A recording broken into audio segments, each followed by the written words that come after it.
Hi, my name is Luby Romero and I'm a 6.5-year pancreatic cancer survivor. The purpose of this video is to give you a little bit of information about a procedure called a video endoscopy. A video endoscopy is where a little camera the size of a large vitamin with a capsule with a tiny little camera and a light within this little camera is swallowed and goes through your whole digestive system from the time you swallow it until the time that it's released. The whole process is recorded. Isn't that amazing? And the purpose of this is because this procedure can produce findings that your standard other procedures cannot when people are having intestinal, abdominal issues. For example, when you have an endoscopy, the little camera, they can only take it so far. When you have a colonoscopy, the same thing. They can only take that camera so far. And then with a small bowel, it only produces so many findings, but when you swallow this PillCam, it can reach places that those other procedures cannot. The only thing is that if they do find something, they can't biopsy it because it's just a camera, but at least they could find where the issue is and then make a plan and then go back and treat it. One of the main reasons that this procedure is done is for internal bleeding, people with Crohn's disease are looking for ulcers and all sorts of other things. In my case, as a pancreatic cancer survivor, I'm constantly having these new findings. So, and my body's constantly changing. But I developed intestinal bleeding about a month ago. So then I had another episode a few weeks ago. So now they're trying to find the source of this bleeding. Plus, I now have constant abdominal pain. Sometimes I can't stand it. I'm not supposed to be taking Tylenol because it'll mess up my liver, and I'm not supposed to be taking aspirin or ibuprofen because then it causes my stomach to bleed. But lately, I've had to take those things. I don't like taking any of those other more aggressive painkillers. So, but anyway, in order to have this procedure work properly, you have to prepare and clean out your system. So first, 3 days before the procedure, you have to stop taking anything that has iron in it, like if you take iron pills or vitamins with iron. So 3 days ago, I stopped taking my iron pills.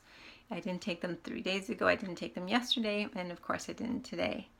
And so then yesterday, the day before the procedure, I had a light breakfast, a light lunch, and a liquid diet. Then after that, it was just 100% fasting. At 5 o'clock yesterday, I took this medication for this bowel prep. I took this whole bottle and I poured it into 16 ounces of cold water. It doesn't taste that great, but the colder the water, at least it makes it a bit more tolerable, but it doesn't taste that great. I was expected to finish this within half an hour. After I finished this, then I was expected to finish 2 of these containers of 16 ounces of water within the next hour.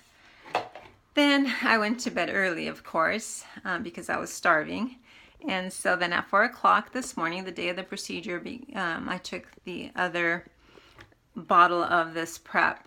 And this is to be taken several hours before the procedure.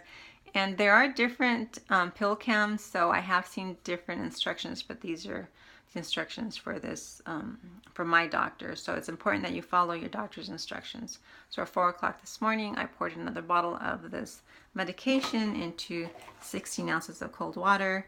Then I finished that within half an hour. Then I had 2 more of these containers of cold water. I finished those within the next hour. My appointment was at 8:30, so at 8 o'clock, I was also given a packet of Miralax equal to a cap full of Miralax, which I poured into another 16 ounces of water, and I drank that.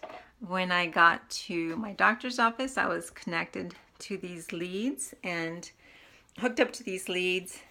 They're all over my abdomen, my chest, my pelvic area. And then this is my scar from my Whipple procedure. I had major surgery. And so these leads transmit all this information into this little computer here. And what's so neat is that I've been able to watch the progress of this PillCam through this monitor. I don't know what it means, but it was really interesting to watch the whole process.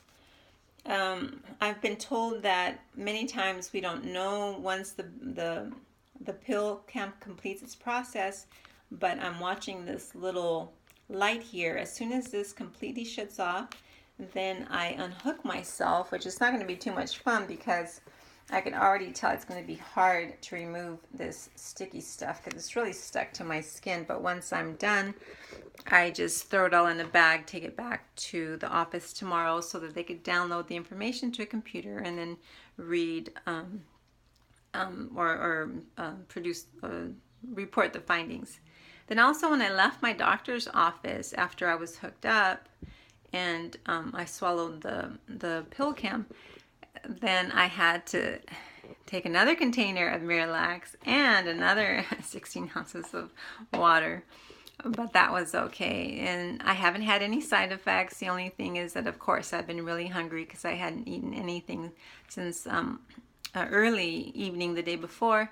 And so today, other than being really hungry, and of course I did get a little lightheaded because I hadn't eaten anything.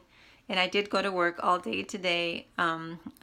Yeah, which was interesting because I think I mentioned this, that I had to have all this stuff just kind of hanging out from under my shirt. So people were wondering, what was going on. So I explained it to a couple of people, but I couldn't explain it to everybody. But anyway, so no side effects. I'm just here. It's been close to 14 hours and I'm still waiting for this little light to come off so I could put all the information, all the stuff in a bag and then just take it back. And then I'm curious to see what the findings are. Hopefully they'll find the source of my bleeding. But anyway, if you have to have a video endoscopy, it's not that great of a deal. It is an inconvenience, but like for me, having had 3 major surgeries, aggressive chemotherapy, radiation and chemo, and then more aggressive chemotherapy, this is a piece of cake. But anyway, hope this gives you a little bit of peace of mind on what the process of video endoscopy is, and God bless.